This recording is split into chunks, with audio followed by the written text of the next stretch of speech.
सब लोग वचन के लिए तैयार हैं? आज का वचन है निर्गमन 14 उसका 26 से 30। Exodus chapter 14 versus 26 to 30। वहाँ पे लिखा है, फिर यहोवा ने मूसा से कहा, अपना हाथ समुद्र के ऊपर बढ़ा कि जल मिस्रियों और उसके रथों और सवारों पर फिर बहने लगे। तब मूसा ने अपना हाथ समुद्र के ऊपर बढ़ाया और भोर होते होते क्या हुआ कि समुद्र फिर ज्यों का त्यों हो गया और मिस्री उल्टे भागने लगे, परंतु यहोवा ने उनको समुद्र के बीच में ही झटक दिया और जल के पलटने से जितने रथ और सवार इस्राएलियों के पीछे समुद्र में आए थे वे सब वरन फिरौन की सारी सेना उसमें डूब गई और उसमें से एक भी ना बचा, परंतु इस्राएली समुद्र के बीच स्थल ही स्थल पर होकर चले गए और जल उनकी दाहिनी और बाई दोनों और दीवार का काम देता था। इस प्रकार यहोवा ने उस दिन इस्राएलियों को मिस्रियों के वश से छुड़ाया और इस्राएलियों ने मिस्रियों को समुद्र के तट पर मरे पड़े हुए देखा। इसके साथ एक वचन देखेंगे, सबब उपदेशक 3 उसका 1 से 4। इक्लेसियास्टिक्स चैप्टर 3 वर्सेस 1 to 4। और जब हम ये वचन पढ़ेंगे 1 से 4, जब वो शब्द आएगा समय, तो मैं चाहूंगा कि आप सब भी उसको बोलना साथ में। हर एक बात का एक अवसर और प्रत्येक काम का जो आकाश के नीचे होता है एक समय है।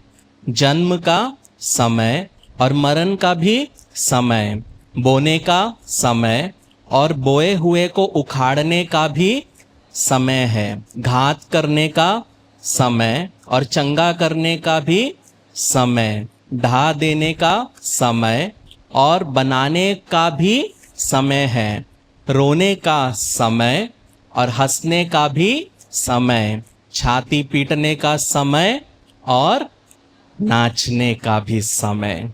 तो प्रियो, आज का जो वचन का जो टाइटल है वो है युद्ध के मैदान को उत्सव में बदलना। युद्ध के मैदान को उत्सव में बदलना।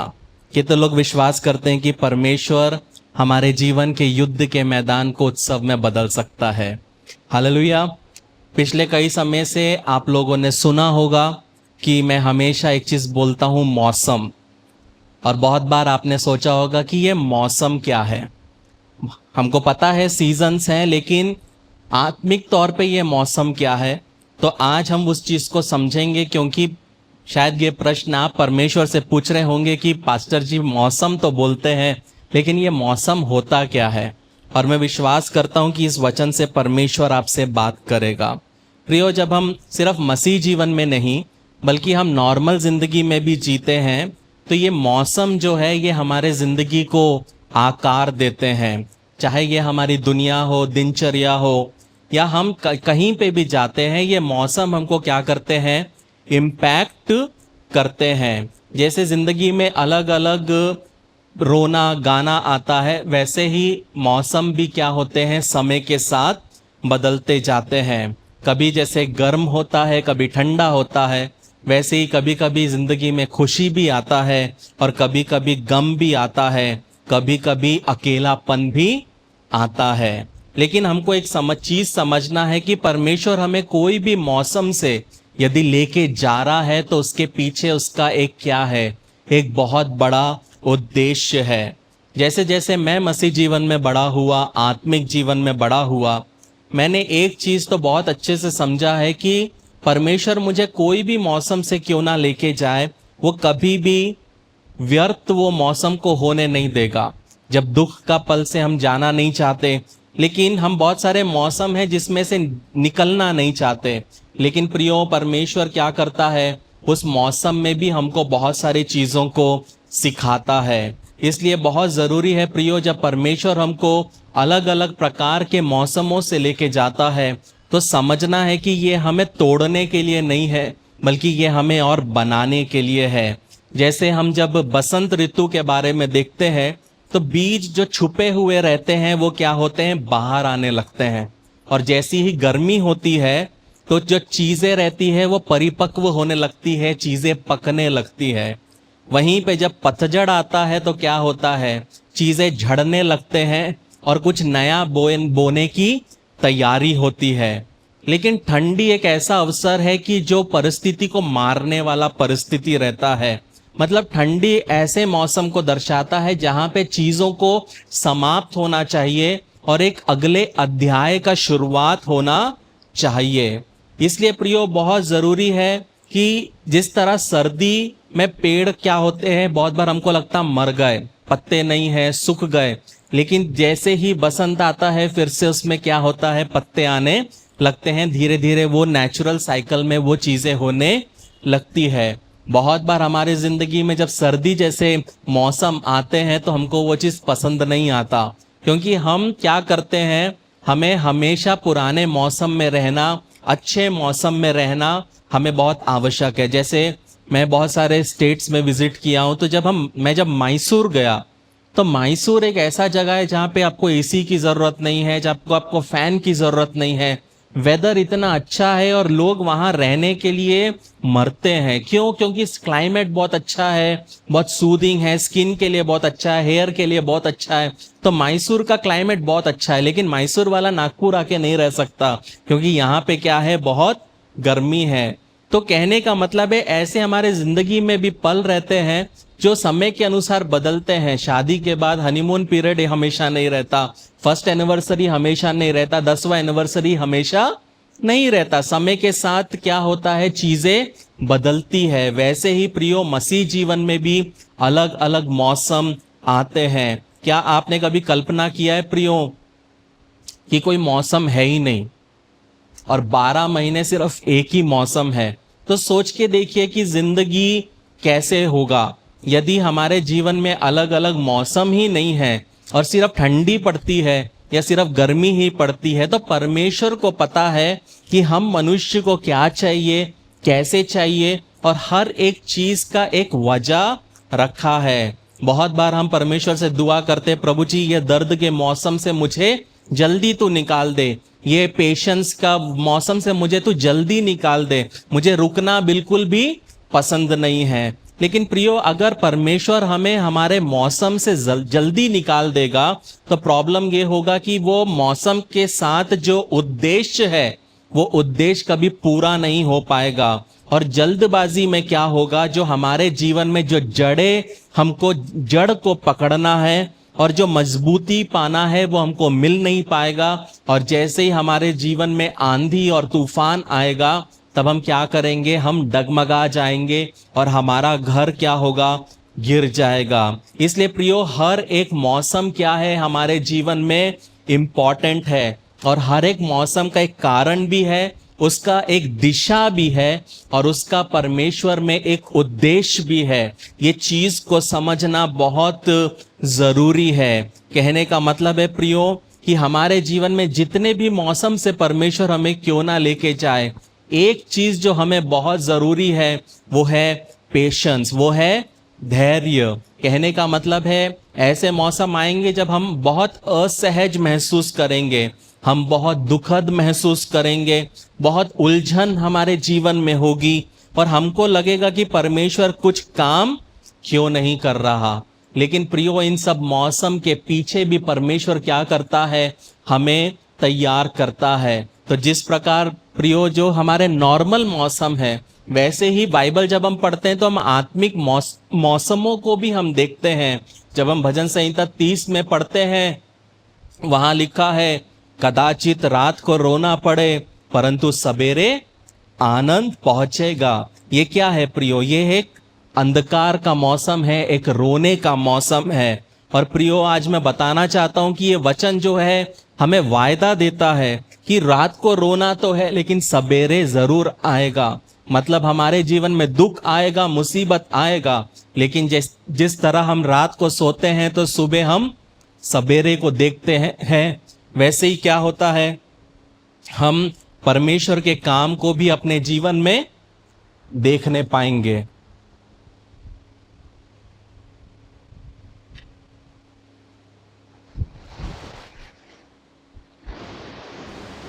इसलिए बहुत ज़रूरी है प्रियो, हो सकता है कि आप ऐसे एक परिस्थिति से होके गुजर रहे हैं जहां पे आप अपने मौसम को रात जैसे समझ रहे हैं, लेकिन ये रात प्रियो जल्द ही परमेश्वर क्या करेगा, खत्म करेगा। कहने का मतलब है प्रियो, हर एक मौसम में धान नहीं उगता, हर एक मौसम में सूरजमुखी नहीं उगता, हर एक मौसम में फल फ्रूट नहीं उगता। हर एक मौसम में अलग फल उगते हैं। 12 ही मौसम में क्या नहीं उगते हैं, आम नहीं उगता। कहने का मतलब है प्रियो, चाहे आप प्रभु में हो या नहीं हो, जिंदगी में कुछ ऐसे पल जरूर आएंगे जब आपको बहुत मुस्कुराने को मिलेगा, लेकिन साथ में जिंदगी में ऐसे पल भी आएंगे जब आप मुस्कुराने के लिए आप सोचोगे कब ऐसा दिन आएगा, लेकिन वो मौसम से गुजरना हमारे लिए बहुत ज़रूरी है। कुछ मौसम ऐसे आएंगे कि हमको महसूस होगा कि मैं रेगिस्तान में हूँ, मैं कितना भी परमेश्वर के लिए काम कर लूँ, मैं कितना भी बीज बोलूँ, ना तो कोई पेड़ उगता है, ना तो कोई पत्ते दिखते हैं, ना ही कोई फल आता है। लेकिन आपको एक चीज़ समझना है प्रियो, कि मौसम बदलने को समय नहीं लगता। जैसे ही कुछ महीनों में गर्मी से हम बारिश में चले जाते हैं, वैसे ही कुछ समय में परमेश्वर हमें, हो सकता है कुछ सालों में होगा, कुछ दिनों में होगा, परमेश्वर हमारे परिस्थिति को क्या करेगा, परमेश्वर बदलेगा। कहने का मतलब है शोक के मौसम हमारे जिंदगी में जरूर आएंगे, लेकिन उसके पीछे भी क्या है, एक मकसद है। जो वचन हमने पढ़ा इसमें हम देखते हैं प्रियो, परमेश्वर जो है इस्राएलियों के रोने को सुनता है। पहले तो इस्राएली लोग बहुत अच्छे मौसम में थे, लेकिन धीरे धीरे क्या हुआ, वहाँ पे मौसम बदलने लगा। आज के इसमें वचन में बाइबल रीडिंग नहीं रहेगा, मैं आपको पूरा समरी देने वाला हूँ, क्योंकि अगर मैं वचन पढ़ने जाऊंगा तो बहुत लेट हो जाएगा। तो जब हम इस्राएलियों के बारे में सोचते हैं प्रियो, तो हमेशा इस्राएली दुखी नहीं थे, हमेशा इस्राएली शोक के मौसम में नहीं थे, हमेशा इस्राएली रोने के मौसम में नहीं थे। लेकिन प्रियो, आपको समझना है कि इस्राएलियों की जिंदगी में भी बहुत अच्छा मौसम आया। कहने का मतलब है वो कनान देश में रहते थे, और कनान देश में क्या आया, अकाल आया। अकाल आने से क्या हुआ कि वो अकाल से बचने के लिए वो परिवार क्या आता है, कहाँ आता है, मिस्र में आता है। और उस समय मिस्र में कौन था, यूसुफ था। और यूसुफ जो था मिस्र में एक बहुत ही ऊंचे पद पे था, उस वजह से उसका परिवार जो था वो सुरक्षित था, और हर एक चीज उसको अच्छे से अच्छी मिली। तो 70 करीब 70 लोग कनान से कहाँ आते हैं, मिस्र में आते हैं, और परमेश्वर उनको क्या करता है, वहां पे लेके आता है एक मौसम के लिए। यूसुफ भी मरने के पहले पता है क्या बोलता है, निश्चय परमेश्वर तुम्हारी सुधि लेगा। मतलब यूसुफ को पता था कि उसको वापस जाना है। लेकिन प्रियो, बहुत बार जब परमेश्वर हमें एक ऐसी परिस्थिति में रखता है, एक ऐसे जगह पे रखता है जो बहुत सुखद होता है, तो हम बहुत बार वहीं रहना पसंद करते हैं। तो समय के साथ इस्राएली लोग यहाँ पे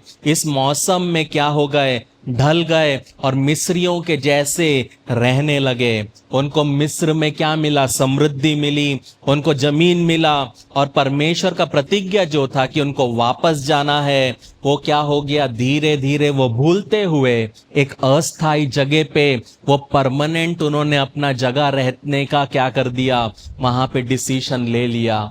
कहने का मतलब है प्रियो, बहुत बार जो परमेश्वर हमें ऐसी जगहों पे रखता है जो परमानेंट नहीं है, वो कुछ महीनों के लिए होगा, कुछ मौसमों के लिए होगा, लेकिन हम जब वहाँ पे लोगों का व्यवहार देखते हैं, हम जब वहाँ पे हमारा जो पे चेक मिलता है उसको देखते हैं, हमें जो एसी मिलता है उसको देखते हैं, जो हमें बहुत अच्छी फैसिलिटीज मिलती हैं हम उसको देखते हैं, और हम क्या करते हैं, कुछ मौसमों के लिए जो काम मिलता है, कुछ मौसमों के लिए जो सेवकाएं मिलती है, कुछ मौसमों के लिए जो परमेश्वर हमको कभी कहीं पे रखता है, बहुत बार उस मौसमों में हम परमानेंट होने की क्या करते हैं, कोशिश करते हैं। फिर क्या हुआ, कुछ समय बाद एक नया फिरौन आया। अब ये जो फिरौन था, ये फिरौन ना ही किसको जानता था, ना यूसुफ को जानता था, ना यूसुफ ने क्या किया उसको जानता था। तो धीरे धीरे इस्राएली लोगों का जो आशीष का मौसम था, वो आशीष के मौसम से दुख के मौसम में, गुलामी के मौसम में वो क्या हो गए, चले गए। पता है क्यों चले गए? क्योंकि जरूरत से ज्यादा वो उस मौसम में रहने लगे। कहने का मतलब है प्रियो, परमेश्वर ने उनको वहां पे कुछ समय के लिए भेजा, लेकिन वो वहां पे क्या हो गए, वहां पे बस गए। लेकिन वहां पे धीरे धीरे क्या हो रहा है, वहां पे परमेश्वर भी कनान देश में कुछ काम कर रहा है, लेकिन उस जगह पे हम आज नहीं जाएंगे। लेकिन मेरा सवाल आपसे है, क्या आप अपनी जिंदगी में 20 साल पुराने मौसम में क्या आज भी फंसे हो? क्या आप अपनी जिंदगी में 10 साल पुराने मौसम में आज भी फंसे हो? कहने का मतलब है प्रियो, बहुत बार जब हम एक मौसम में फंस जाते हैं तो हम हर मौसम में वही मौसम को चाहने लगते हैं। सोच के देखिए, जैसे मुझे ठंडी बहुत पसंद है। क्यों पसंद है? कुछ भी पहन सकते हैं क्योंकि मुझे स्वेट बहुत होता है। अब सोच के देखिए, ठंडी में मैं मस्त ओवरकोट जैकेट सब पहनता हूँ। अब ठंडी में मैं जैकेट पहनता हूँ, अगर मैं गर्मी में भी जैकेट पहनूंगा तो क्या होगा, बारिश में भी जैकेट पहनूंगा तो क्या होगा। कहने का मतलब है जो चीज मुझे पसंद है, इसका मतलब ये नहीं है कि 12 महीने मैं वो चीज कर सकता हूं। तो यहाँ पे जब नया फिरौन आया तो उसने क्या देखा, यहाँ पे लोग बढ़ रहे हैं और उसको एकदम से महसूस हुआ कि ये तो खतरे की बात है। लेकिन आपको समझना है कि फिरौन को इस बात का डर नहीं था कि ये लोग लाखों में बढ़ रहे हैं। फिरौन को सिर्फ इस बात का डर था कि अगर ये जान गए कि ये कौन है तो हमको ये क्या कर देंगे, ये दबा देंगे। क्योंकि इस्राएलियों को पता ही नहीं था वो कितने सामर्थी है। बोला जाता है कि जब इस्राएली लोग वहां से निकले तो करीब करीब 3 मिलियन लोग थे। 3 मिलियन बोले तो 30 लाख लोग वहां पे थे। क्या आपको क्या लगता है, अगर 30 लाख में से 15 लाख लोग क्या फिरौन को नहीं मार सकते थे? मार सकते थे। लेकिन प्रियो, जब हम हमारी सोच में ही अगर हम क्या बन जाते हैं, अगर हम स्लेव बन जाते हैं तो हम कभी भी आगे बढ़ने की कोशिश नहीं करते हैं। तो यहाँ पे जो फिरौन था, फिरौन सिर्फ इन लोगों को क्या कर रहा था, इनको दबाने के लिए क्या करता था, उनको ईंट बनाने के लिए बोला जाता था। पता है क्यों? क्योंकि कहीं इनको ये ना लग जाए कि ये मिलकर हमारे ऊपर में चढ़ाई कर सकते हैं। कहने का मतलब है फिरौन इस्राएलियों में वो देख पा रहा था जो इस्राएली खुद अपने आप में नहीं देख पा रहे थे। कई बार प्रियो ऐसे ही होता है, जब हम कहीं पे काम करते हैं, किसी के अंडर में काम करते हैं, किसी के साथ में काम करते हैं, और बहुत बार लोग वहां पे क्या करते हैं, आपके जीवन के ऊपर के पोटेंशियल को देखते हैं, आपके जीवन के ऊपर के बुलाहट को वो समझ जाते हैं। भाई उसके लिए किसी को प्रभु में होने की जरूरत नहीं है। एक सोनार को बहुत अच्छा पता है कि किसके हाथ में हुनर है। तो जिसको टैलेंट है, जिसको एक्सपीरियंस है, वो बंदे को देख के समझ सकता है इसमें कुछ बात है। और जब उसको लगता है कि ये व्यक्ति मेरे खिलाफ हो सकता है, इस व्यक्ति से मेरा बिजनेस खराब हो सकता है, इस व्यक्ति से मेरी सेवकाई खराब हो सकती है, पता है वो क्या करते हैं, उन लोगों को दबाने की कोशिश करते हैं, उन लोगों को ऐसे जगह पे रखते हैं ताकि जिंदगी भर वो उनके लिए कोई थ्रेट ना बने। लेकिन यहाँ पे आपको समझना है प्रियो कि यहाँ पे फिरौन भी वही चीज करता है। वो वहां पे क्या करता है, उन लोगों को डिस्ट्रैक्ट करके रखता है, उनको काम दे देता है, चलो ईंट बना लो, अब ईंट नहीं है भूसे के बिना बना लो। उनका दिमाग कहीं ना कहीं चलता रहे, लेकिन जो उद्देश्य है वो उद्देश्य से वो क्या हो जाए, वो हट जाए। कहने का मतलब है वो क्यों ऐसा कर रहा था, ताकि उनके जीवन में एकता ना आए, वो कभी भी ये ना समझ सके कि मैं प्रभु में कौन हूं, मैं परमेश्वर में कौन हूं। क्या इनको नहीं पता था कि इब्राहिम के लिए परमेश्वर ने क्या किया? क्या इनको नहीं पता था इसहाक के लिए क्या किया? क्या इनको नहीं पता था किस प्रकार लाबान ने याकूब को कितनी बार बेवकूफ बनाना चाहा, फिर भी परमेश्वर ने उसको आशीष दिया। इनको पता था। लेकिन क्या होता है प्रियो, जब हम एक ही साइकिल में चलते रहते हैं, जब हम एक ही मौसम में रहने लगते हैं, जब हम एक ही प्रकार के लोगों के साथ उठते बैठते हैं, जब हम हमारी सोच को नहीं बदलते प्रियो, हम जिंदगी में आगे बढ़ ही नहीं पाते। अगर आप कुड़कुड़ाने वालों के साथ बैठोगे तो जिंदगी भर कुड़कुड़ाते रहोगे। यदि आप आत्मिक बातें करने वालों के साथ बैठोगे तो हमेशा आप आत्मिकता की बातें करोगे।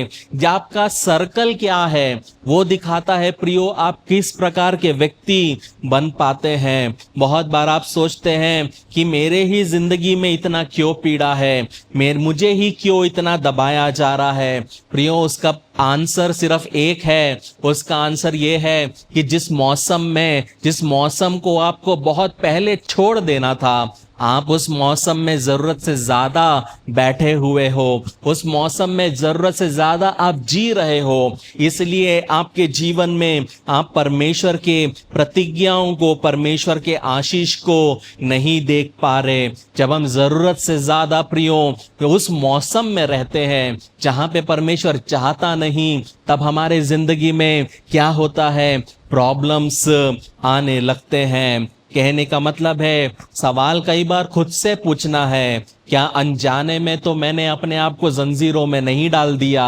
क्या अनजाने में तो मैंने अपने परिवार को किसी के श्राप में तो नहीं डाल दिया? क्या अनजाने में मैंने अपने परिवार के अभिषेक को, परिवार के आशीष को तबाह तो नहीं कर दिया? कहने का मतलब है प्रियो, इस्राएल की समस्या समृद्ध नहीं थी। इस्राएल की समस्या ये भी नहीं थी कि वो बढ़ नहीं रहे हैं। समस्या ये थी कि वो वास्तव में समझ ही नहीं पा रहे थे कि वो प्रभु में कौन है, परमेश्वर में कौन है। लेकिन इस मौसम के बीच में वो इस्राएली लोग क्या करते हैं, परमेश्वर को पुकारते हैं। और यही बात मुझे परमेश्वर की बहुत अच्छी लगती है कि जब कभी हम परमेश्वर को पुकारते हैं तो वो क्या करता है, वो सुनता है। वो ऐसे कभी नहीं बोलता तूने 2 दिन पहले ऐसा ऐसा किया, मैं तेरी प्रार्थना नहीं सुनूंगा। वो जब भी हम बुलाते हैं तो वो कभी भी अनसुना नहीं करता, बल्कि क्योंकि अनसुना करना परमेश्वर की प्रकृति नहीं है, ये समझना बहुत जरूरी है। इंसान हमारे रोने को अनसुना कर सकता है। लोग हमारे रोने को सुन के बोल सकते हैं परमेश्वर करेगा, मैं दुआ करूंगा, लेकिन परमेश्वर हमारे पुकारने को, परमेश्वर हमारे रोने को कभी भी अनसुना नहीं कर सकता। हन्ना ने परमेश्वर को पुकारा, परमेश्वर ने उसको शमूएल दिया। अय्यूब ने परमेश्वर को पुकारा और परमेश्वर ने उसे बचाया। संकट के दिन दाऊद ने परमेश्वर को पुकारा और परमेश्वर ने उसकी सुन ली। कहने का मतलब है प्रियो, आज ये वचन उन लोगों के लिए है कि परमेश्वर आपको सुन रहा है। आप सोचते होंगे कि कोई मुझे सुनता क्यों नहीं, आप सोच रहे होंगे कोई मेरे रोने को देखता नहीं है, लेकिन परमेश्वर आपके रोने को, आपके चिल्लाने को, आपके आंसू को देखता है। इसलिए पुकारना आपको बंद नहीं करना है, थक कर आपको चुप नहीं बैठना है, क्योंकि परमेश्वर आपकी प्रार्थना को कभी भी अनसुना नहीं करेगा। वो आपके दर्द को कभी भी नजरअंदाज नहीं करेगा, क्योंकि परमेश्वर ने आपकी प्रार्थना सुन ली है। इसलिए ये वचन आपके लिए आज उसने भेजा है। कहने का मतलब है कि परमेश्वर को जब हम पुकारते हैं तो जो असंभव है वो असंभव को संभव करने वाला परमेश्वर है। ठीक वैसे ही इस्राएलियों ने परमेश्वर को पुकारा और उसने क्या की, उसने सुन ली। अब यहाँ पे एंट्री होती है मूसा की। परमेश्वर एक व्यक्ति को चुनते हैं जिसका नाम था मूसा, और परमेश्वर इन लोगों के पुकार को सुनकर एक ऐसे व्यक्ति को चुन रहा है जो खुद कौन है, एक हत्यारा है, जो खुद एक भगोड़ा है। और हम सब ये कहानी जानते हैं कि परमेश्वर ने किस प्रकार मूसा को इस्राएल का उद्धारकर्ता के रूप में चुना और किस तरह मूसा को इस्राएल के मौसम को बदलने के लिए चुना गया। कहने का मतलब है प्रियो कि इस प्रकार परमेश्वर ने इस्राएलियों को दासत्व से, बंधन से प्रतिज्ञा की भूमि की और कनान देश की और मूसा को लेके गया। लेकिन प्रॉब्लम पता है प्रियो क्या है? मूसा खुद एक मौसम में फंसा हुआ है। मूसा से जब परमेश्वर ने बोला मैं तुझे लेके जाऊंगा, मूसा पता बोलता है परमेश्वर क्या बोल रहे हो तुम? मैं तो हकलाता हूँ, मुझ में ये कमी है, मुझे में ये प्रॉब्लम है, मैं तो डिसफंक्शनल हूँ, मैं खुद एक मौसम में फंसा हुआ हूँ, मैं खुद अच्छा बोलने वाला नहीं हूँ, मैं कैसे आगे चल पाऊंगा? लेकिन प्रियो, बहुत बार परमेश्वर हमें ऐसे मौसम में बुलाता है जहां पे हम खुद संघर्ष कर रहे हैं। कहने का मतलब है प्रियो, परमेश्वर बहुत बार हमको बोलेगा जाओ और उन लोगों की अगुवाई करो, लेकिन आप बोलोगे प्रभु जी मेरे अंदर में खुद खालीपन को महसूस करता हूं। क्योंकि परमेश्वर को आप बोलोगे मैं जानता हूं कि आपने मुझे बुलाया तो है, लेकिन मैं जब अपने आप को देखता हूं तो खुद मेरे जीवन में मैं सूखा हूं, खुद मेरी जिंदगी बंजर सी है। तो अब आप बोलोगे परमेश्वर मैं जानता हूं कि आप चाहते हो कि मैं तेरी सेवा करूं, लेकिन मुझे खुद पता है कि मुझे कितने जगहों पे चंगाई की आवश्यकता है। आप चाहते हो मैं दूसरे को छुटकारा दूं, लेकिन मुझे पता है कि मुझे खुद कितने छुटकारे की जरूरत है, मुझे खुद कितने जगह में उद्धार की जरूरत है। लेकिन प्रियो, कहने का मतलब है मूसा उस समय एक ऐसे मौसम से गुजर रहा था जिससे इस्राएल भी गुजर रहे थे, लेकिन परमेश्वर ने उसको चुनने से रोका नहीं। मतलब आप चाहे बुरे मौसम से होके भी क्यों ना गुजरे, परमेश्वर आपको दूसरे व्यक्ति के लिए उपयोग में ला सकता है। मूसा कहाँ पे था? मूसा कोई एक बहुत बड़े महल में नहीं था, एक पहाड़ में छुपा हुआ था भेड़ों के साथ अकेले में। परमेश्वर उससे एक झाड़ी में आग जलता है, वहां पे वो बात करता है। मतलब इन शॉर्ट कहा जाए प्रियो, परमेश्वर मूसा को उन लोगों के पास भेज रहा है जहां से वो खुद भाग कर आया है। मतलब उसकी जिंदगी में कमी होने के बावजूद, उसके जीवन में बुराई होने के बावजूद परमेश्वर उसको चुनता है पूरे एक राष्ट्र का मौसम को बदलने के लिए। हो सकता है आज जब आप मुझे सुन रहे हैं, आपको परमेश्वर कुछ परिवार के मौसमों को बदलने के लिए चुना होगा। हो सकता है परमेश्वर आपको कुछ कस्बों के मौसमों को बदलने चुना होगा, या कुछ राष्ट्रों के मौसम को बदलने चुना होगा।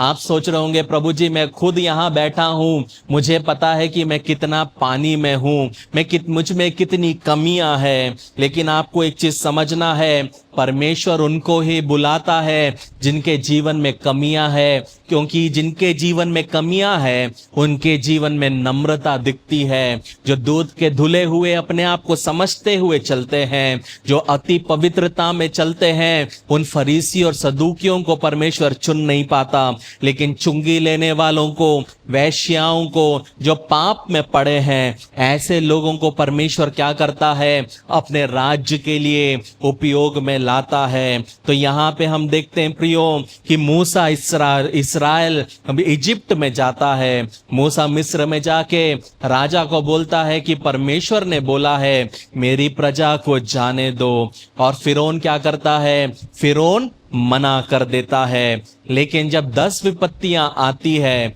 10वीं विपत्ति के बाद फिरौन क्या हो जाता है? झुक जाता है और इस्राएल को आजादी मिल जाती है। और अचानक वो जंगल में चलते हैं, अचानक वो एक ही रात में बंधनों से छूट जाते हैं, अचानक से वो बंधनों से स्वतंत्रता में आ जाते हैं, और वो अपने प्रतिज्ञा की देश की ओर क्या कर रहे हैं? वो बढ़ते जा रहे हैं। और जब वो बढ़ते हुए जाते हैं, सामने में मेघ स्तंभ, पीछे में अग्नि स्तंभ बन के परमेश्वर उनको क्या कर रहा है? लेके जा रहा है। और ये समझने वाली बात है प्रियो कि परमेश्वर हमेशा क्या करता है? दो में काम करता है। सिर्फ वो अनुग्रह नहीं देता, वो अनुग्रह के साथ में करुणा भी देता है। सिर्फ वो इंग्लिश में बोलते हैं your rod and staff they comfort me, मतलब तेरी लाठी और तेरी छड़ी क्या करती है, मुझे दिलासा देती है। वो बोलता है परमेश्वर निश्चय भलाई करुणा तेरे साथ बनी रहेगी। कहने का मतलब है अपने बाजू वालों से बोलो अगले मौसम में 2 की जरूरत पड़ेगी। कहने का मतलब है प्रियो, परमेश्वर 2 में काम करने वाला है। परमेश्वर सिर्फ एक आशीष को नहीं देगा, उसके साथ एक और आशीष को देने वाला है, क्योंकि परमेश्वर जोड़ियों में काम करता है। इसलिए बहुत जरूरी है यदि आप परमेश्वर की राज्य में सेवा करते हो तो हमेशा आपको ऐसे साथी को ढूंढना है। जरूरी नहीं है अब मैं शादी की बात कर रहा हूं, लेकिन एक ऐसे साथी को ढूंढना है जो आपके साथ जुड़ सके। पता है क्यों? क्योंकि वचन में लिखा है 1,000 को भगाएगा और 2 10,000 को भगाएगा। कहने का मतलब है प्रियो, आपका परमेश्वर का आत्मा आपके आगे आगे चलेगा। वो आपके कदम में क्या करेगा? मार्गदर्शन भी दिखाएगा। कहने का मतलब है पीछे से यदि शत्रु आएगा तो शत्रु से परमेश्वर अग्नि बन के आपको सुरक्षा प्रदान करेगा। मतलब परमेश्वर 2 तरीके से आपको चलाने वाला है। एक तो पहले वो आपका मार्गदर्शन करेगा, साथ में वो आपको प्रोटेक्शन भी देगा, वो आपको संभाल के भी चलेगा, सुरक्षा भी देगा, वो आपके जीवन में दिशा भी देगा।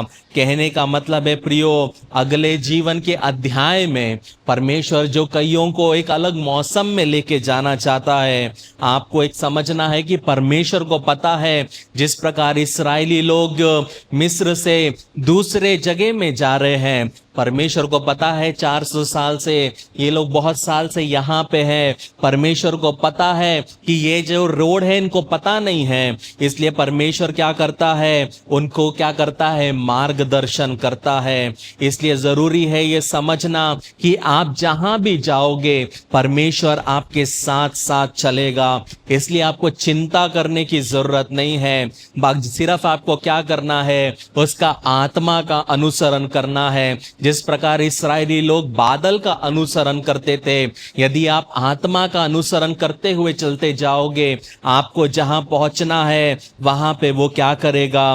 पहुंचाएगा। लेकिन अब समझने की बात है, इस्राएली लोग मिस्र से निकल तो गए हैं और परमेश्वर उनको किसके सामने लेके आता है? लाल समुद्र के सामने। लेकिन आपको समझना है प्रियो कि कनान देश में जाने का दूसरा भी रास्ता था और वो रास्ता छोटा था, लेकिन फिर भी परमेश्वर इस्राएलियों को पता कहां लेके आते हैं? लाल समुद्र के सामने लेके आते हैं। कई बार वो इस्राएलियों को कहां पे लेके आया? बंद दरवाजे के सामने लेके आया। सोचने वाली बात है, हम भी कभी कभी सोचते हैं मैं परमेश्वर के साथ में चलता हूं, मैं दुआ करता हूं, उपवास करता हूं, लेकिन मुझे ही बंद दरवाजे क्यों मिलते हैं? कई बार जिंदगी में परमेश्वर प्रियो हमें जानबूझकर ऐसे जगहों में लेके जाता है जहां पे दरवाजे आपको बंद मिलेंगे। पता है क्यों बंद मिलेंगे? क्योंकि वो बंद दरवाजों के पीछे परमेश्वर की महिमा छुपी हुई है। उस बंद दरवाजों के पीछे परमेश्वर की एक बहुत बड़ी आपकी जिंदगी के लिए एक गवाही छुपी हुई है। बहुत बार हम भी ऐसा एक्सपीरियंस करते हैं, परमेश्वर जहां पे हमको लेके जाता है हमेशा एक डेड एंड मिलता है, एक आखिरी रास्ता दिखता है। समझ में नहीं आता परमेश्वर को मुझसे क्या खुन्नस है। ऐसे हम बहुत बार सोचते, मैं तो बहुत बार सोचता हूं कुछ भी करने जाऊं, कोई आसान चीज में भी 48 घंटे लग जाते हैं, फ्रस्ट्रेशन बहुत होता है और परमेश्वर से बहुत मलयुद्ध भी होता है कि तेरा दास होने के नाते, तेरे साथ चलने के बाद भी मेरे साथ ही ऐसा क्यों होता है।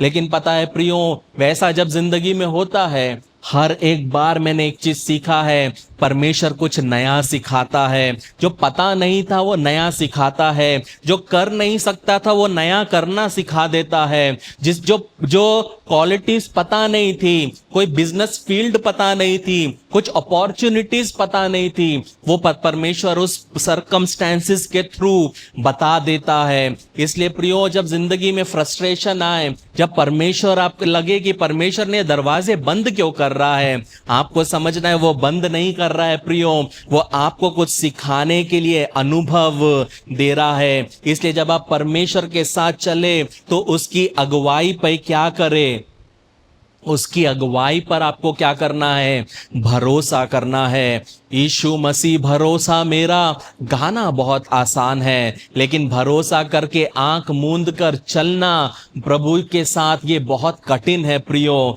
लेकिन प्रियो यहाँ पे लोग जब तक मूसा के साथ चल रहे थे कोई प्रॉब्लम नहीं था, लेकिन जैसे ही दूर से घुड़सवार की आवाज आती है, जैसे ही दूर से धूल उठने लगता है, अचानक से लोगों का क्या होता है, लोगों का आत्मिकता दिखने लग जाता है।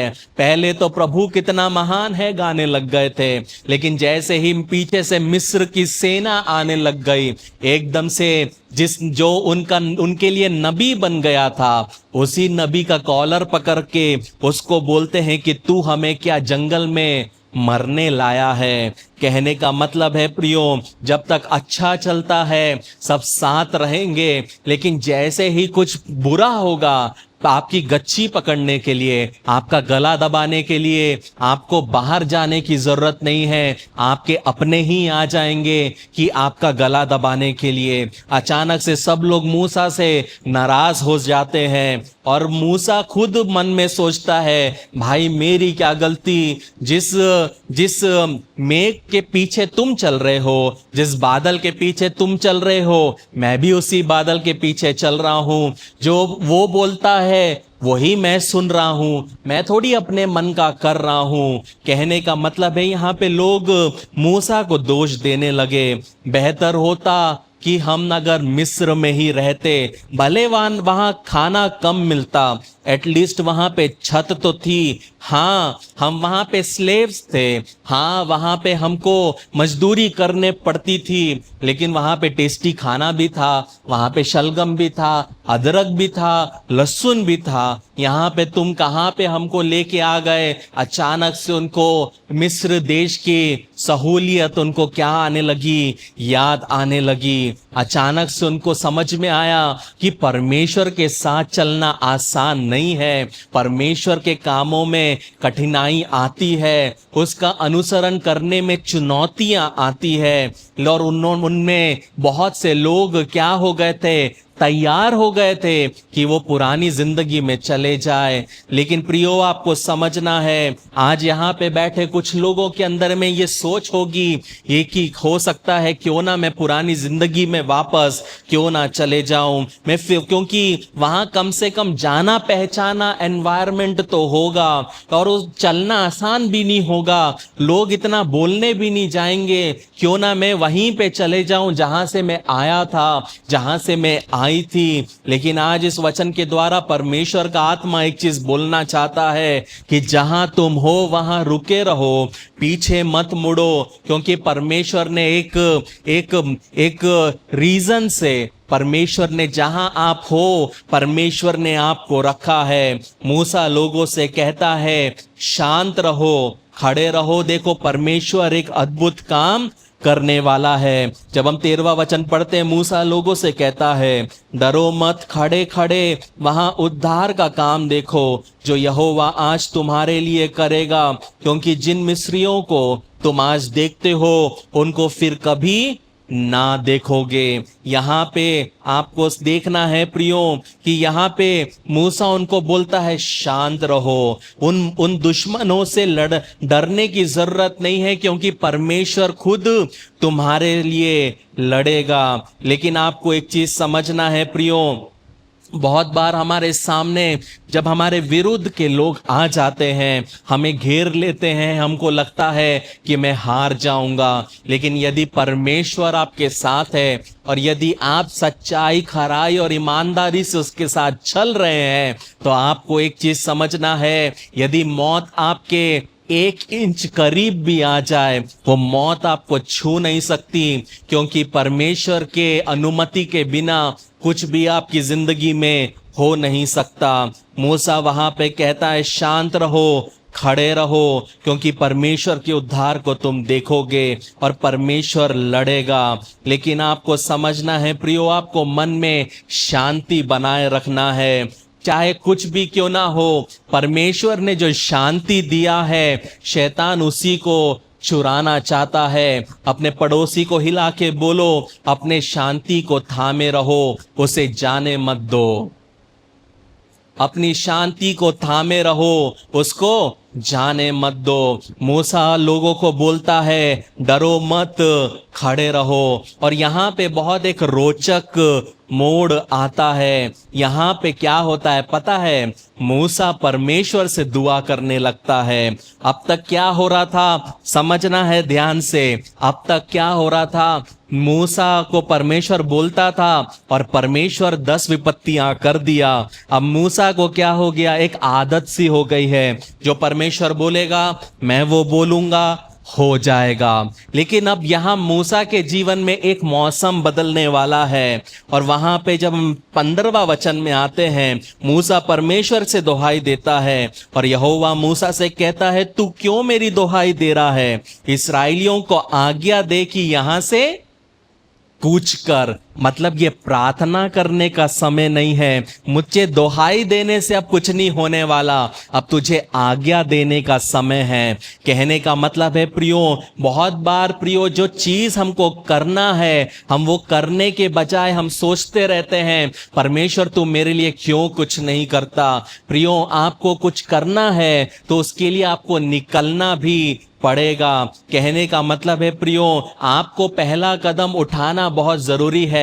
अभी तक परमेश्वर कदम उठा रहा था, लेकिन अब परमेश्वर उसको बोलता है कि कब तक तू मेरी दुहाई देगा? अब भाई तू भी आगे बोलना शुरू कर। एक नया मौसम की ओर मूसा बढ़ रहा है और परमेश्वर क्या बोलता है, जो तेरे हाथ में है उसका क्या कर, उपयोग कर। और अपनी लाठी उठा, किसकी ओर? समुद्र की ओर। और मूसा क्या करता है? मूसा लाठी को क्या करता है? लाठी को समुद्र की ओर उठाता है और परमेश्वर एक पूर्वी हवा को भेजता है। बहुत ध्यान से सुनना, मैं जो बताने जा रहा हूं, वचन कहता है कि परमेश्वर एक पूर्वी हवा को भेजता है। और जब आप इस पूर्वी हवा का अध्ययन करोगे, बहुत सारे लोग हैं जो बोलते हैं कि ये जो पूर्वी हवा जब चलती थी वो इतनी तूफानी रहती थी कि वो चट्टानों को, मलबों को, हर एक रुकावट को हटा देती थी। लेकिन परमेश्वर वहां पे सिर्फ चट्टानों और मलबों को नहीं हटाता, और जमीन को परमेश्वर पता है क्या कर देता है? सुखा देता है। मतलब यहाँ पे परमेश्वर, जैसे मैंने पहले कहा, परमेश्वर 2 काम करने वाला है। तो परमेश्वर सिर्फ पानी को चीरता नहीं है, साथ साथ परमेश्वर जमीन को भी सुखा देता है। अब आप सोचोगे कि जमीन को सुखाने का क्या फायदा, मैं वहां आ रहा हूं। प्रियो, जमीन को पता है परमेश्वर ने क्यों सुखाया, ताकि अपने बच्चों के लिए और आसान बना दे कि जब वो पार करेंगे। कहने का मतलब है प्रियो, अगर जमीन में कीचड़ है, अगर जमीन में कीचड़ है तो बैलगाड़ी होगी, चक्के फंसेंगे। पैर में कीचड़ फंसेगा तो वो स्पीड चल नहीं पाएंगे। इसलिए परमेश्वर ने अपने बच्चों को स्मूथली चलने के लिए पता क्या किया? उनके लिए जमीन सुखा दिया। कहने का मतलब है प्रियो, परमेश्वर के जब जो काम होते हैं, परमेश्वर आपको ऐसी दुविधा में नहीं डालेगा कि आपको एक एक पैर उठा के चलना पड़ेगा। लेकिन परमेश्वर जब आपके लिए काम करेगा, हर एक चीज स्मूथली होगा। आजू बाजू में पानी की दीवारें तो रहेगी, लेकिन आपको क्या होगा? आपके पैर में क्या नहीं होगा? कीचड़ नहीं होगा। मतलब परमेश्वर नहीं चाहता था कि उसके बच्चों की गति धीमी हो। आज वही परमेश्वर आपसे भी कहना चाहता है प्रियो, वो आपकी गति को धीमी करना नहीं चाहता, लेकिन जब आप उस पर भरोसा करेंगे तो वो ऐसे रास्तों को खोलेगा जहां पे आपके सामने लाल समुद्र तो होगा। सोच के देखिए, समुद्र में से आप चल रहे हो और आप बोलोगे कि मैं वो समुद्र में तो गया था, लेकिन वहां रेती पूरी सूखी थी। क्या ऐसा कभी हो सकता है? मनुष्य के लिए असंभव। लेकिन जिस परमेश्वर ने समुद्र को बालू से रोका, उसी परमेश्वर को समुद्र को सुखाने के लिए प्रियो कोई भी बड़ी बात नहीं है, क्योंकि परमेश्वर देरी का परमेश्वर नहीं है। परमेश्वर जहां से उनको निकाल के लाया, परमेश्वर उनको घसीट कर लेके नहीं जाना चाहता।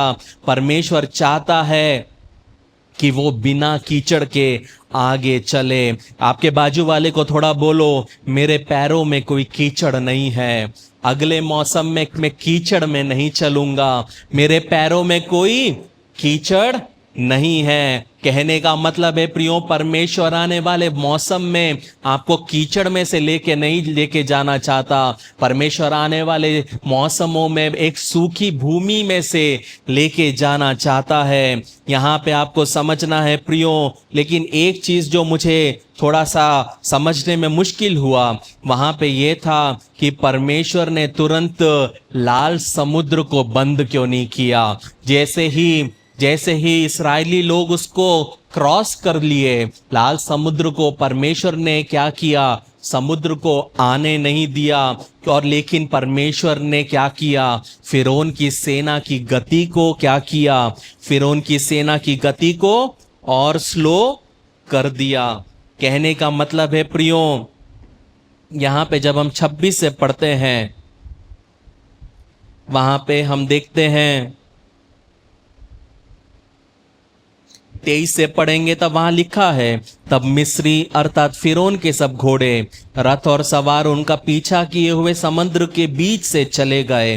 और रात के पिछले पहर में यहोवा के बादल और आग के खंबे में से मिस्रियों की सेना पर दृष्टि करके उन्हें घबरा दिया। मतलब परमेश्वर ने क्या किया, पानी आने नहीं दिया, परमेश्वर सिर्फ उनको धीरे धीरे धीरे क्या कर रहा है, समुद्र के बीच में आने दे रहा है। अगर बादल और आग का खंबा नहीं होता तो मिस्रियों को पता चलता कि कितनी दूरी है। बादल और आग के खंबे ने उनको क्या किया, कंफ्यूज कर दिया। इसी तरीके से जो लोग आपको गिराना चाहते हैं, जो लोग आपको तबाह करना चाहते हैं, परमेश्वर को पता है कि धीरे धीरे कैसे उस जगह पे लाए कि जब पानी वापस आए तो उसमें से कोई भी बच ना सके। वहां पे लिखा है, और रात के पिछले पहर में यहोवा के बादल और आग के खंबे में से मिस्रियों की सेना पर दृष्टि करके उन्हें घबरा दिया और उसने उनके रथों के पहियों को निकाल दिया। सोच के देखिए, कौन निकाल रहा है, परमेश्वर उनके रथों के पहियों को निकाल रहा है। बहुत बार हम सिर्फ लाल समुद्र का बात सुनते तो सिर्फ हम पानी सोचते हैं। ध्यान से सुनो कि किस प्रकार परमेश्वर इस्राएलियों के लिए अगर लड़ रहा है तो आपके लिए क्यों वो करेगा नहीं। यहाँ पे लिखा है, परमेश्वर मिस्रियों उसके रथों के पहियों को निकाल डाला, जिससे उनका चलना कठिन हो गया। इस्राएली जाके नहीं निकाल रहे हैं, परमेश्वर ने निकाला, या उसने स्वर्गदूतों को भेज के निकाला। तब मिस्री आपस में कहने लगे, आओ हम इस्राएलियों के सामने से भागे, क्योंकि यहोवा उनकी ओर से मिस्रियों के विरुद्ध क्या कर रहा है, युद्ध कर रहा है। यहां पर आपको देखना है प्रियो कि कौन लड़ रहा है, परमेश्वर लड़ रहा है। अगर परमेश्वर इस प्रकार से उनके लिए लड़ सकता है तो हमारे लिए वो क्यों नहीं लड़ेगा। अब आपको एक और चीज समझना है इसके बाद जो होता है। तो नेक्स्ट वचन पढ़ते हैं, वहां लिखा है, फिर यहोवा ने मूसा से कहा, अपना हाथ समुद्र के ऊपर बढ़ा कि जल मिस्रियों और उसके रथों और सवारों पर फिर बहने लगे। इनडायरेक्टली परमेश्वर बोल रहा है, देख मूसा, मेरा काम था लाल समुद्र से रास्ता निकालना, अब ये तेरा काम है इस रास्ते को बंद करना। मतलब जिम्मेदारी पूरी किसके ऊपर आ गई है, मूसा के ऊपर आ गई है। और ये चीज प्रियो मेरे दिल को बहुत छू गई है। बहुत सारे चीजों से परमेश्वर हमको छुड़ाना तो चाहता है, लेकिन बहुत बार हम हमारी जिंदगी के वो दरवाजों को बंद ही नहीं करते जो दरवाजों को हमको बंद करना है।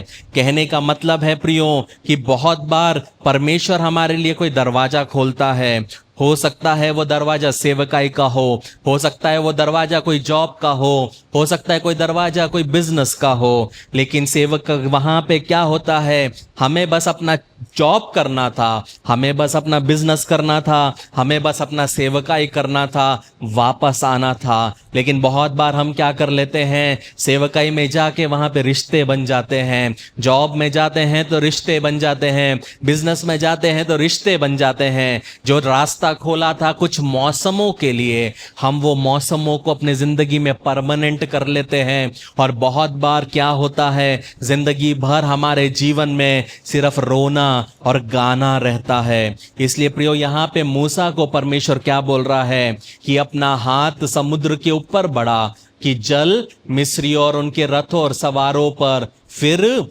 बहने लगे। कहने का मतलब हुआ प्रियो कि ये आपके हाथ में है कि आपके जीवन में क्या होगा, ये आपके हाथ में है आपके परिवार में क्या होगा, ये आपके हाथ में है कि आपके बच्चों का भविष्य कैसे होगा। कहने का मतलब है परमेश्वर कभी नहीं चाहता कि कोई जंजीरों में रहे, परमेश्वर कभी नहीं चाहता कोई दबाव में रहे। लेकिन रहना कौन पसंद करता है, हम खुद पसंद करते हैं। कहने का मतलब है प्रियो, परमेश्वर चाहता है कि हम कुछ नंबर्स को डिलीट करें, परमेश्वर चाहता है हम फेसबुक से कुछ अकाउंट को ब्लॉक करें। क्योंकि सोने के पहले जब तक वो पुराने प्रोफाइल को जाकर ओपन करके कुछ कुछ फोटोज को ना देख ले, तब तक चैन की नींद नहीं आती है। ये बहुत जरूरी है प्रियो, अगर अपनी जिंदगी में चैन से जीना है, यदि अपनी जिंदगी में चैन से बढ़ना है, तो अपने जिंदगी के हर वो दरवाजों को आपको खत्म करना है जहां से शैतान आपकी जिंदगी में काम कर सकता है। बहुत पहले, शादी के पहले, मुझे एक लड़की ने एक रिंग दिया था। उसके पिताजी पास्टर थे, उसके पिताजी ने वो रिंग उसको दिया था और उसने वो रिंग मुझे दिया। और वो रिंग की खासियत पता क्या थी प्रियो, उस रिंग में याहवे करके दुनिया की जितनी भी भाषाएं हैं, वो जितनी भी भाषाएं उस रिंग में रखी हुई थी। लेकिन ये रिंग मेरे लिए बहुत इंपॉर्टेंट था, इसलिए नहीं कि वो व्यक्ति ने दिया, लेकिन इसमें जो लिखा था वो इंपॉर्टेंट था। लेकिन ये जो रिंग था, ये शादी के बाद भी मैं एक उंगली में पहनता था। लेकिन एक समय आया कि मुझे महसूस हुआ कि कुछ गलत हो रहा है, आत्मिक जीवन में कुछ तो दरवाजे हैं जो बंद होने चाहिए थे।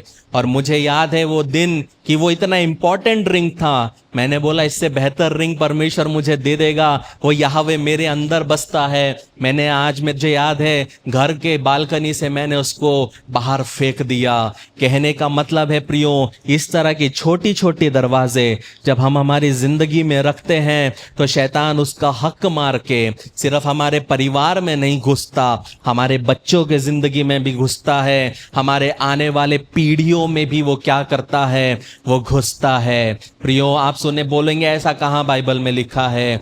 रिबका, राहेल क्या करती है, एक सामान को संभालती है। भले वो लाबान के लिए तो मूर्ति है, लेकिन वो एक लकड़ी की चीज को संभालती है, और वो उसको छुपाने के वजह से वो क्या होती है, समय के पहले उसकी मृत्यु हो जाती है। कहने का मतलब है कभी भी किसी की दी हुई चीज को हमेशा गिफ्ट मत समझना। कुछ चीजें गिफ्ट तो लगेगी, लेकिन वो बैठे बैठे आपके पूरे परिवार को तबाह कर देगी। यहाँ पे मूसा क्या करता है, इसके बाद मूसा क्या करता है, 27वें वचन में मूसा ने अपना हाथ समुद्र के ऊपर बढ़ाया, और भोर होते होते क्या हुआ कि समुद्र फिर ज्यों का त्यों अपने बल पर आ गया, और मिस्री उल्टे भागने लगे। अब जो लाइन है उसको मेरे साथ पढ़ो। परंतु यहोवा ने उनको समुद्र के बीच में क्या कर दिया।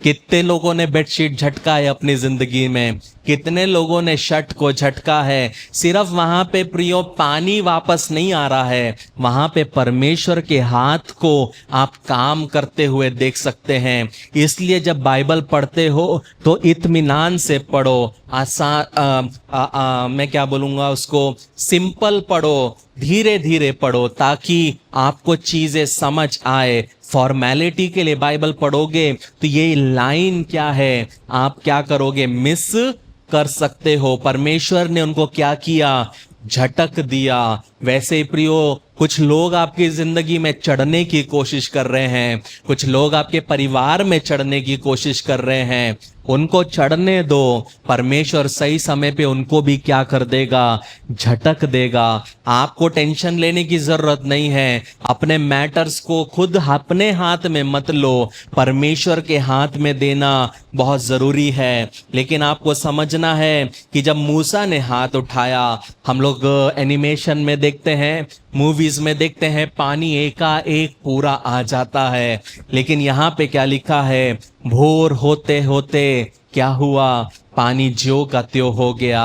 धीरे धीरे पानी आ रहा है। लेकिन बहुत से लोग प्रियो पता है इस चीज को क्या बोलते हैं, ये जो वहां पे जो इवेंट हुआ, बहुत सारे लोग बोलते हैं कि जो पानी जो घसका ये एक सुनामी था। क्योंकि सुनामी होने के पहले हम देखते हैं कि समुद्र पूरी पीछे को चली जाती है। मतलब वहां पे भले लोगों को नहीं पता होगा कि ये सुनामी है, हमको पता है ये सुनामी है, लेकिन जो साइंटिस्ट है, जो लोग इसके बारे में रिसर्च करते हैं, बहुत लोग ये मानते हैं कि वो साधारण नहीं था, वहां पे एक सुनामी आया और परमेश्वर ने पानी को घसका दिया और वहां पे परमेश्वर के लोग क्या हुए, वहां से जाने लगे। कहने का मतलब है प्रियो, परमेश्वर ने अपने लोगों को वहां से जाने तो दिया और साथ में दुश्मनों को उसका मजा भी लेने दिया। ये चीज समझना बहुत जरूरी है प्रियो, कि जो खुशी आप लिए, जो आशीष को आपने लिया, वहां पे इस्राएली तो उस समुद्र में से गए, उनके जीवन में क्या था, परमेश्वर का परम्पार आशीष था। लेकिन जो इस्राएलियों के दुश्मन थे, परमेश्वर ने उनको भी वो चखने का मौका दिया कि देखो मैं कितना भला परमेश्वर हूं, लेकिन तुमको मैं छोड़ने नहीं वाला। वो वहां पे परमेश्वर लेके तो आया, लेकिन परमेश्वर ने उनको एक और मौका नहीं दिया। कई बार मसीह जीवन में भी यही होता है प्रियो, 10 विपत्तियां आई, बहुत लोग सुधर सकते थे, उनके बाद भले राजा नहीं सुधरा। परमेश्वर का वचन कहीं पे भी नहीं कहता कि मिस्र की सेना का दिल कठोर किया। मिस्र की सेना चाहती तो बदलाव ला सकती थी, मिस्र की सेना चाहती तो उस दिन जब इस्राएली लोग वहां से निकले तो इस्राएलियों के साथ में वो भी निकल सकते थे कि हम यहोवा की ही आराधना करेंगे। क्योंकि जिस परमेश्वर ने पानी को खून में बदल दिया, जिस परमेश्वर ने ओले बरसाए, हम वो परमेश्वर जीवित परमेश्वर है। 10 बार परमेश्वर ने उस मुल्क में बताया कि मैं जीवित परमेश्वर हूं। परमेश्वर क्रूर नहीं था प्रियो। हमको लगता है परमेश्वर इतना बेरहमी कैसे दिखा सकता है। 10 बार परमेश्वर ने आम इंसान को दिखाया कि मैं जीवित हूं, लेकिन उन्होंने माना नहीं। इसलिए परमेश्वर ने फिर उनको और एक मौका नहीं दिया।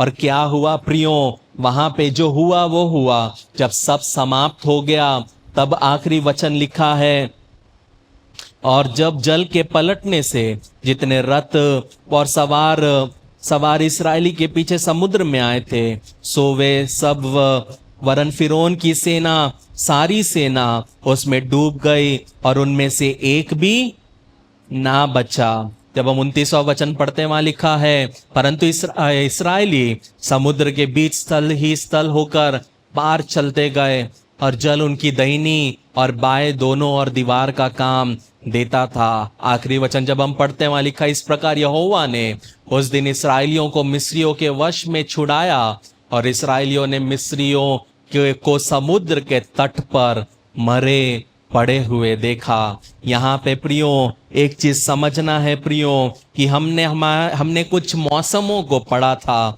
हमने यहाँ पे शोक के मौसम को इस वचन में देखा, हमने आंसुओं के मौसम को देखा, ऑब्वियसली वो मरने वाले हैं, उनको हंसी तो नहीं आ रही होगी, रोना ही आ रहा होगा। हमने वहां पे हंसी के मौसम को भी देखा इस वचन में, क्योंकि इस्राएली लोग खुशी से क्या कर रहे हैं, आनंदित हो रहे हैं, परमेश्वर का महिमा का काम देख रहे हैं। लेकिन एक मौसम अभी भी बाकी है। अपने पड़ोसी से कहो, मेरा एक मौसम बाकी है, मेरा एक मौसम अभी भी बाकी है। वो पता क्या है कि जब अगले अध्याय में जाते हैं, जब हम अगले अध्याय में जाते हैं तो मूसा परमेश्वर के आराधना का एक गीत लिखता है। और जब वो एक गीत को लिखता है, वो गीत पूरा लिखता है। सोचो 18 अध्याय, 18 पद मूसा लिखता है, और वहां पे मिरियाम सिर्फ एक पद लिखती है। लेकिन सब लोग मिरियाम को याद करते हैं कि मिरियाम ने क्या किया। मिरियाम ने एकदम से डफ लिया, और डफ लेके और भी स्त्रियों को बुलाया और क्या किया, वो आनंदित होने लगे, वो झूमने लगे, वो नाचने लगे। अब इसमें एक फर्क है प्रियो, कि संदल बजा के यदि आप थिरकते हो तो वो आत्मा का काम नहीं है। मुझे नहीं पता आपकी जिंदगी में, लेकिन मैं अपने घर में बहुत बार नाचा हूं, क्योंकि जब परमेश्वर का आप काम देखते हो, मुझे नहीं पता जब आप 10th पास हुए तो आप कूदे कि नहीं कूदे, लेकिन जब मैं 10th पास हुआ था मैं तो बहुत कूदा था। मुझे फर्क नहीं पड़ता कि मेरे मूव्स कैसे हैं, मैं आए तिरछा कूदा परमेश्वर के लिए कि परमेश्वर में पास हो गया, मैं पास हो गया। मेरे को बिलीव नहीं हुआ कि मैं पास हो गया, ये मेरी सच्चाई है, लेकिन परमेश्वर ने मेरे को भूला नहीं। कहने का मतलब है प्रियो, जब आप परमेश्वर के काम को देखकर आप आनंदित होते हो, और आप पत्नी के साथ थोड़ा सा डांस करते हो, आप जो मन में आए आप करते हो, वो है प्रियो परमेश्वर के लिए एक आराधना। क्योंकि आप म्यूजिक के लिए नहीं नाच रहे हो, एक म्यूजिक बजने से नहीं नाच रहे हो। क्योंकि प्रियो ऐसे बहुत से चर्च है, जब तक ड्रम बजता है ताली बजती है, जब तक ड्रम बजता है आग गिरता है, जब तक ड्रम बजता है लोग उछलते और कूदते हैं। अगर लकड़ी टूट गई तो सब ठंडा पड़ जाता है। ये आत्मा का काम नहीं है प्रियो। आत्मा के काम के लिए ड्रम बजने की जरूरत नहीं है। जो लोग यहाँ पे मेरे साथ में सदर से हैं उनको पता है, जो पवित्र आत्मा का प्रेजेंस वो यहाँ महसूस करते हैं, वो विदाउट कीबोर्ड विदाउट पैड वो वहाँ भी महसूस करते थे। यदि एक संडे कीबोर्ड और पैड नहीं भी रहेगा तो भी आप वो आत्मा के प्रेजेंस को यहाँ महसूस करोगे, क्योंकि आत्मा का प्रेजेंस कीबोर्ड और पैड नहीं लाता, आत्मा का प्रेजेंस हम लाते हैं, क्योंकि हम उसके पवित्र आत्मा के मंदिर है प्रियो। ये बहुत समझना बहुत जरूरी है। बहुत बार आपने सोचा होगा, बहुत बार मुझे आप मैसेज करते, आज का ना आराधना मुझे बहुत ड्राई लगा, आज का फिर कभी आता आज का आराधना मुझे बहुत अच्छा लगा, मैंने आत्मा के प्रेजेंस को महसूस किया।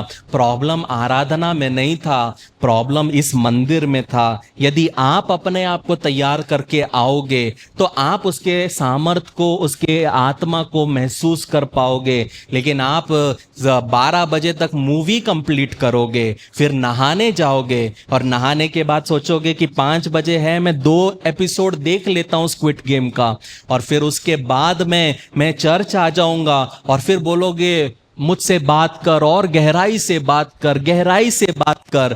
प्रियो, आप गड्ढा खोद के नीचे गहराई में चले जाओ तो भी वो बात नहीं करेगा।